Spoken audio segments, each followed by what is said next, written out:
신촌에 위치한 세브란스 병원은 1885년 4월 10일 의료 선교사인 알렌이라는 분에 의해서 설립되었습니다. 처음 이름은 은혜를 널리 베푼다는 의미로 광해원이라고 이렇게 이름을 졌다고 합니다. 그렇게 했다가 2주 만에 널리 사람을 구제한다라는 의미로 재중원으로 이렇게 이름을 바꿨다고 합니다. 당시에는 거의 진료를 무료로 해줬다 그래요. 그리고 1886년부터는 이제 학생들을 모집해서 서양 의학 교육을 가르쳤다고 합니다. 참 귀한 일을 했어요, 우리 선교사님이. 몰려드는 환자로 인해서 병원 중축이 필요했고, 알렌 선교사는 1900년 4월 미국 뉴욕 카네기 홀에서 열린 세계 에큐메니컬 선교사 대회에서 병원 후원을 이제 요청을 합니다. 이 후원 요청을 듣고 당시 석유 왕으로 불리던 그 당시에 미국의 세 번째 안에 드는 큰 부자였다 그래요. 그리고 교회 장로였던 루이스 세브란스라는 분이 주는 기쁨이 받는 기쁨보다 큽니다라는 말을 하고 거금을 후원했다고 합니다. 이 세브란스라는 분이 살아생전에도 계속 지속적으로 후원을 했고 어마어마한 그런 금액이더라고요. 지금의 돈으로 환산하면 100억이 훨씬 넘는 그런 돈을 계속 후원했고, 그 이후에도 그 후손들이 계속 세브란스 병원을 후원하고 지금 있습니다. 1904년 이제 그 후원에 따라 세브란스 기념 병원을 이제 완공하게 됩니다. 그래서 지금도 우리가 세브란스 병원이라고 이렇게 부르죠. 저에게는 특별한 의미가 있는 게 저는 거기서 태어났어요.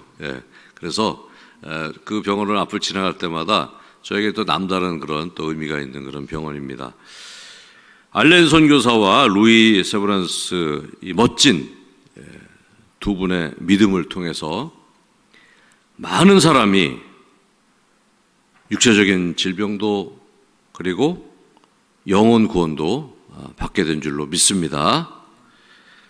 어제 은평의 마을을 방문해서 이 주는 기쁨을 실천해 주신 풀뿌리 선교회와 헵시바 찬양밴드에 진심으로 감사를 드립니다. 우리 풀뿌리 선교회와 헵시바 찬양밴드를 위해서 박수 한번 해주세요. 감사합니다. 우리 단톡방에서, 우리 교인 단톡방에서는 아마 여러분들이 그 활동하는 그 모습과 또 영상도 보셨을 것입니다. 자발적으로 그렇게 열심히 선물도 다 포장해서 준비를 가셔서 얼마나 정성스럽게 드럼까지 싣고 갔어요, 저희. 그래서 참 귀한 선물을 그분들에게 드린 것이 저는 너무나 자랑스럽고 기쁩니다. 아마 주는 기쁨이 더하다는 그런 이 세브란스라는 분의 이야기처럼 아마 우리 함께했던 모든 우리 풀뿌리 선교회 회원들과 그리고 우리 헵시바 찬양밴드 대원들이 그분들보다 더 큰 기쁨을 저는 받았다고 저는 믿습니다.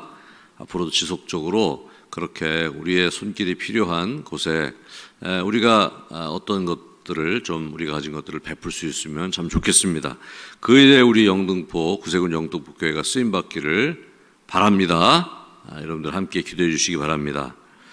오늘 본문 역대상 29장은 이 드리는 기쁨을 누리는 다윗의 모습이 역시 기록되어 있습니다. 주는 기쁨, 드리는 기쁨. 다윗에게는 평생의 소원이 있었습니다. 그것은 하나님의 성전을 짓는 것이었습니다. 자신이 살고 있는 궁전은 최고의 건축자재인 백향목으로 지어진 그런 왕궁이었는데 하나님의 성전은 없었어요. 그래서 늘 마음이 무거웠습니다.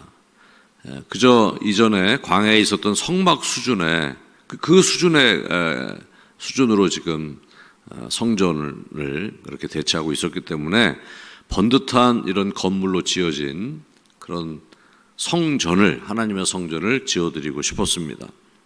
그래서 늘 자신이 더 좋은 집에 살고 있다라는 마음 때문에 마음이 늘 무거웠습니다. 그래서 하나님 성전을 건축을 하려고 시도했지만 하나님이 허락하지 않으시는 거예요. 역대하 22장 8절 말씀 보면 하나님이 이렇게 성전 건축을 반대하십니다. 여호와의 말씀이 내게 임하여 이르시되 너는 심히 많이 흘렸고 크게 전쟁하였느니라. 내가 내 앞에서 땅에 피를 많이 흘렸은즉 내 이름을 위하여 성전을 건축하지 못하리라. 전쟁을 많이 해서 사람들을 많이 죽였기 때문에 성전 건축을 다윗에게 허락하지 않겠다라는 그런 하나님의 말씀입니다. 생각해 보면 다윗이 치러낸 그 많은 전쟁들은 다윗을 위해서 한 전쟁이 아니라 하나님을 위한 그런 전쟁이었습니다. 그런데 그 전쟁을 치른 것 때문에 성전 건축을 허락하지 않으신다는 하나님의 그런 말씀은 참 서운한 그런 말씀일 수가 있습니다. 하지만 다윗은 하나님의 말씀에 순종하고 성전 건축을 하지 않습니다. 하나님의 말씀에 즉각 순종한 것입니다. 순종에 대한 그런 예화가 있어요. 여러분들 많이 아마 들어보셨을 것입니다. 세계적으로 이름난 최고의 말로 그렇게 사람들이 알고 있는 아라비아 말에 대한 이야기입니다. 이 말은 수십억 원의 가치가 있다 그래요. 근데 이 말이 어떻게 이제 시작되었는지에 대해서 그런 기원이 있는데요. 어떤 사람이 좋은 말을 100마리를 샀습니다. 그리고 말을 이제 우리에 가둬놓고 먹이를 주는데 물은 주지 않았다고 합니다. 그래서 먹이를 주고 물은 주지 않는 그런 상태에서 말을 그렇게 양육하고 있다가 갑자기 우리 문을 열었다고 합니다. 그랬더니 말들이 물을 향해서 막 달려가는 거예요. 마침 그 앞에 시냇가가 있는데 시냇가를 향해서 막 말들이 달려갑니다. 너무 목이 마르잖아요. 그때 마부가 말들을 부르는 피리를 불었다고 합니다.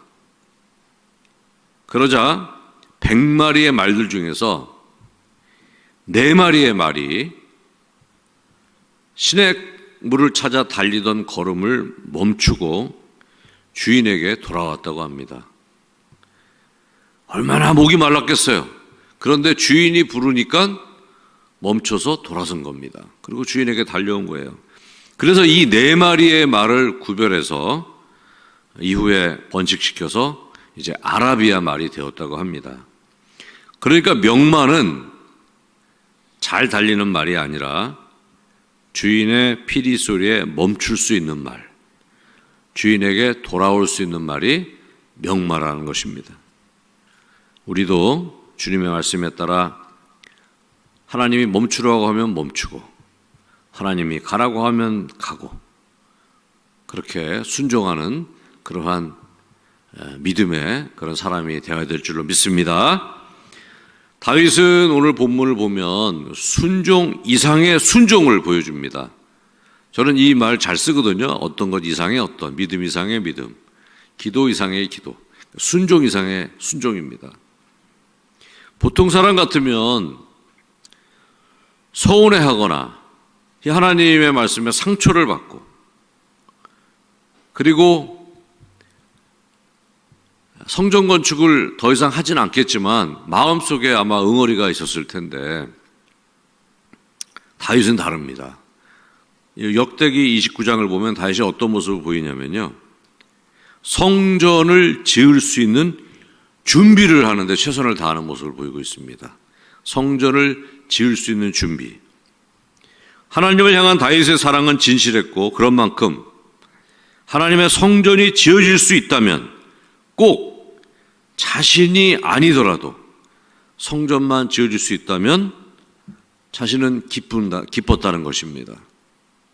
그래서 기꺼이 하나님이 허락하시는 시간에 성전 건축이 쉽게 이루어질 수 있도록 자신이 할 수 있는 최선을 다해서 성전 건축 자금을 모으고 그리고 성전을 건축할 수 있는 자재들을 이제 준비하기 시작합니다.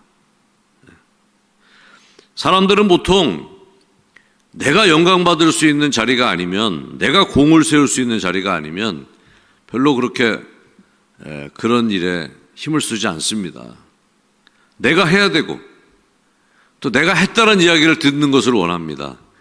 그리고 영광스러운 자리에 내가 참석해서 내가 뭔가 주도권을 가지고 내가 상을 받는 그런 것들을 사람들은 늘 기대합니다. 다윗은 그렇게 하지 않았다는 거예요. 그래서 저는 순종 이상의 순종이라고 이 다윗의 모습을 그렇게 표현합니다. 그냥 멈추었을 뿐만 아니라 그냥 손 놓고 가만히 있거나 아니면 삐져서 그냥 멈추긴 멈췄지만 마음 한켠에는 항상 어떤 하나님 이러실 수 있습니까? 라는 그런 원망도 할 수 있을 텐데 기꺼이 하나님이 어떻게 보면 그냥 멈추라고만 했습니다. 그런데 정말 하나님이 바라셨던 그런 일이었을 것 같아요. 이 일이 자기의 마음을 추스리고 성전 건축을 위한 자금을 모으고 재료를 지금 모으고 있습니다. 얼마나 아름다운 그런 순종의 모습입니까? 어떻게 다윗이 이런 모습을 보일 수가 있었을까요? 오늘 본문 11절에서 다윗은 이렇게 고백합니다. 여호와여, 위대하심과 권능과 영광과 승리와 위엄이 다 주께 속하였사오니 천지에 있는 것이 다 주의 것이로소이다. 그리고 14절에서 이렇게 고백합니다. 나와 내 백성이 무엇이기에 이처럼 즐거운 마음으로 드릴 힘이 있었나이까. 모든 것이 주께로 말미암아 사오니 우리가 주의 손에서 받은 것으로 주께 드렸을 뿐이니이다. 정리하면 이렇습니다. 자신이 가지고 있는 모든 소유가 다 하나님 것이라는 그런 고백입니다. 그 하나님의 것을 가지고 다시 하나님께 돌려드리는 것은 당연하다는 그런 고백입니다. 그리고 이 모든 과정을 즐거운 마음으로 할 수 있도록 하나님이 나에게 힘을 주셨다라는 그런 고백입니다.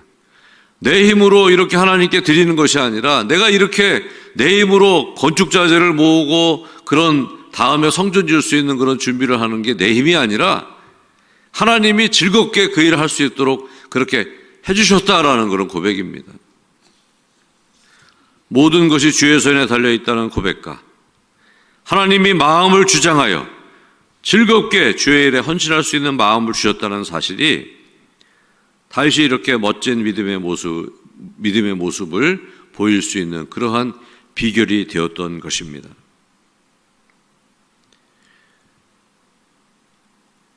모든 것은 하나님 것입니다. 믿습니까? 본래 우리 것은 없습니다. 다 하나님 것입니다.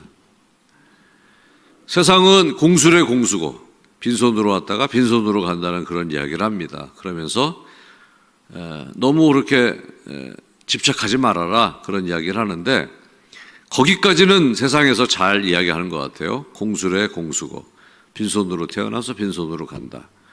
근데 우리는 거기에 더해서 이 모든 것은 하나님 것입니다 라는 그런 고백을 합니다. 우리는 하나님이 맡기신 것을 우리가 사용하는 것입니다. 재물도 건강도 시간도 모두 하나님의 것이고 지금 우리가 쓰는 것은 하나님이 맡기신 것입니다. 그러므로 우리는 맡기신 하나님의 뜻에 따라 맡은 것을 잘 관리하는 선한 청지기가 되어야 할 것입니다. 인간의 비극은 하나님의 것을 내 것으로 착각하면서 시작되었습니다. 에덴 동산에서 아담과 하와는 하나님이 주신 모든 것을 통해서 부족함이 없이 행복하게 살았습니다. 그런데 어느 날 하나님의 것을 자신의 것으로 만들려는 유혹에 빠집니다. 하나님이 먹지 말라는 선악과를 자신의 소유로 만들어서 먹게 됩니다. 선악과를 먹지 말라는 하나님의 뜻은 선악을 심판하는 분은 오직 하나님밖에 없다는 사실을 알려주는 것입니다. 그리고 먹을 수 있는 것과 먹을 수 없는 것에 대한 구분을 오직 주인이시며 유일하신 그리고 모든 것의 소유주이신 하나님만이 하실 수 있다는 사실을 분명하게 알려주신 것입니다. 그런데 아담은 그 경계선을 넘어서 자신이 소유하려고 했던 것입니다. 하나님 것을 자신의 것으로 만들려고 한 것입니다. 하나님이 맡기신 것을 청지기로 관리한다는 것과 자신이 소유하여 관리한다는 것은 매우 다른 것입니다. 우리의 모든 것은 우리의 건강, 재물, 권력, 명예, 목숨까지도 다 우리 주인이신 하나님의 것인 줄로 믿습니다. 노벨 문학상을 받은 해밍웨이는 소설 노인과 바다에서 한 늙은 어부의 긴 싸움을 기록하고 있습니다. 어부는 수일 동안 이 거대한 물고기를 잡기 위해서 바다 위에서 홀로 사투를 벌입니다.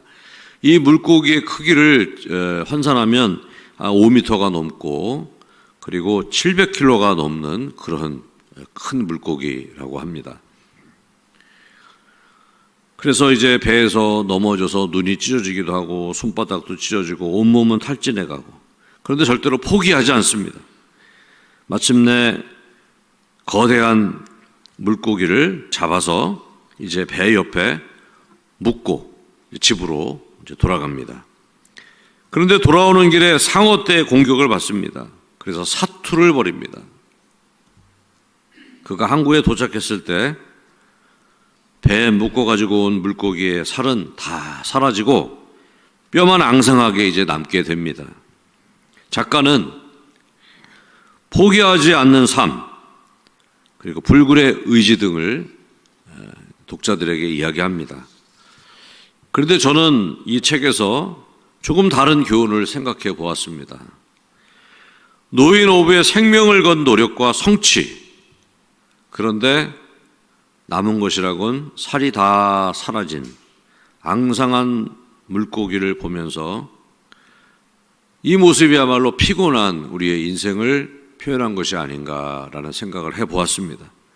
무언가를 붙잡기 위해서 싸움을 마다하지 않고 달려가지만 그 끝에 남는 것은 깊은 피로와 허무일 때가 많이 있습니다. 마치 무거운 가방을 등에 메고 사막을 걸어가는 것처럼 인생의 짐은 점점 우리를 짓누르고 그리고 마음과 영혼은 지쳐갑니다. 수고했는데 무언가 성취한 것 같은데 자세히 보면 남는 게 거의 없습니다. 마치 뼈만 남은 앙상한 물고기처럼 내가 그동안에 무언가를 잡기 위해서 달려왔는데 점점점 나이가 들고 몸이 세잔해지고 정신도 점점 약해지면서 손을 보니까 남는 것이라고는 주름살밖에 없고 그동안 그렇게 애써서 일궈왔던 모든 것들이 다 신기루처럼 나의 모습만큼이나 그렇게 애지중지 아꼈던 것들이 내 자녀들마저도 이제 나하고 관계없는 것 같은, 내 고통과 나의 슬픔을 위로해 주지 못하는, 전혀 나와 관계없는 그러한 모습으로 또 우리가 이렇게 거울 앞에 서 있을 때가 있습니다. 이런 인간의 수고를 잘 아시는 예수님이 초청을 하십니다. 마태복음 11장 28절입니다. 수고하고 무거운 짐진 자들아 다 내게로 오라. 내가 너희를 쉬게 하리라. 우리가 가지고 있는 것, 그리고 앞으로 소유하기를 원하는 것을 내 것, 내 소유로 만들려고 하다 보면 결국 우리는 뼈만 남은 물고기를 얻게 될 것입니다. 예수님은 이 사실을 경고하시면서 예수님께 맡기라고 우리에게 권면하고 계시는 것입니다. 내 인생에서 내 소유, 내 것을 만드는 그러한 일은 결국 헛수고가 될 것입니다. 다윗은 이 사실을 잘 알고 있었기 때문에 모든 것이 주의 손에 달려 있습니다라고 거듭거듭 고백하고 있는 것입니다. 본문 11절과 12절을 제가 다시 한번 읽어드리겠습니다. 여호와여, 위대하심과 권능과 영광과 승리와 위엄이 다 주께 속하여 싸우니 천지에 있는 것이 다 주의 것이로 소이다. 여호와여, 주권도 주께 속하여 싸우니 주는 높으사 만물의 머리이심이니이다. 보아, 귀가 주께로 말미암고 또 주는 만물의 주제가 되사 손에 권세와 능력이 있사오니 모든 사람을 크게 하심과 강하게 하심이 주의 손에 있나이다. 이 고백이 저와 여러분의 고백이 되기를 바랍니다. 우리의 모든 문제와 우리의 모든 고민과 우리의 모든 고통은 알고 보면 내 건강, 내 명예, 내 권세, 내 환경, 내 사람, 내 부모, 내 자녀, 내 아내, 내 남편이라고 하는 데서 오는 것입니다. 만약 이 고민을 주님이 주신 건강, 주님이 주신 명예, 주님이 주신 권세, 주님이 주신 환경, 주님이 보내주신 사람, 주님이 보내주신 자녀, 주님이 보내주신 남편, 그리고 아내라고 생각을 바꾼다면 그 모든 것에 대한 나의 고민과 문제와 고통의 문제가 다시 생각되어지는 그런 역사가 있을 줄로 믿습니다. 이 세상의 모든 것은 본래 하나님의 것입니다. 내가 가진 모든 것도 그러므로 다 하나님의 것입니다. 그러므로 이 세상의 모든 진행과 내 삶의 모든 여정도 결국 주님의 손에 달려 있습니다. 모든 것이 주님의 손에 달려 있습니다. 이 고백을 한번 계속해 보시기 바랍니다. 얼마나 마음이 편해지는지 모릅니다. 저도 설교를 준비하면서 다 주님의 것입니다. 다 주님의 것입니다. 이런 고백을 하면서 설교를 준비했습니다. 우리 한번 두 번만 같이 고백해 보겠습니다. 모든 것이 다 주의 손에 달려 있습니다. 한 번 더 하겠습니다. 모든 것이 다 주의 손에 달려 있습니다. 마음이 좀 편해지지 않으세요? 이렇게 주의 손에 달려있는 삶을 잘 살아냈던 다윗의 모습에 드러나는 특징이 13절에 이렇게 표현되고 있습니다. 우리 하나님이여, 이제 우리가 주께 감사하오며 주의 영화로운 이름을 찬양하나이다. 하나님 감사합니다. 하나님 찬양합니다라는 다윗의 고백입니다. 내 것이 아니니까 내가 누리고 있는 것은 다 감사할 수밖에 없지 않겠습니까? 내 노력으로 내가 얻었다고 이거 내 것이라고 생각하면 감사하지 않지만 다 하나님이 주신 거라고 생각하면 하나하나가 너무너무 감사하지 않습니까? 그리고 이 모든 것을 주신 하나님을 찬양하지 않을 수가 없는 거예요. 그래서 다윗은 감사합니다, 찬양합니다가 그냥 입에 이렇게 붙어 있던 것입니다. 다 주님의 것이니까. 그러니까 감사하고, 그러니까 찬양했던 것입니다. 과거의 잘못, 후회, 내일에 대한 걱정, 가족과 미래에 대한 두려움이 우리를 짓누르지만 하나님을 향한 감사와 찬양은 주님이 주시는 죄사함과 자유와 능력이 나타나는 하나님의 그런 권능이며 하나님이 주시는 새 힘과 평강의 능력으로 그 감사와 찬양이 우리의 영혼을 새롭게 채우는 또한 하나님의 능력이 될 줄로 믿습니다. 성도가 이렇게 감사와 찬양을 부르며 고통을 이겨낼 때 이 모습은 우리만을 위하는 것이 아니라 고난할 때를 지나는 다른 사람을 살리는 하나님의 말씀이 될 줄로 믿습니다. 바로 우리가 힘들고 어려워도 찬양하며 감사하는 모습을 보일 때, 그러면서 모든 어려움을 이겨낼 때, 질병의 고통을 이겨내고 또 물질의 여러 가지 어려움을 이겨내고 여러 가지 또 가족관계와 또 일터에서의 모든 문제를 그렇게 힘들어도 감사합니다, 찬양합니다, 하나님을 찬양하며 이겨낼 때, 이 모습이 세상에서 의지할 바가 없이 또 고통받고 그리고 좌절하며 염려하는 그 모든 사람들에게 우리 삶 자체가 그들에게 기쁨을 주는 그러한 삶이 된다는 것입니다.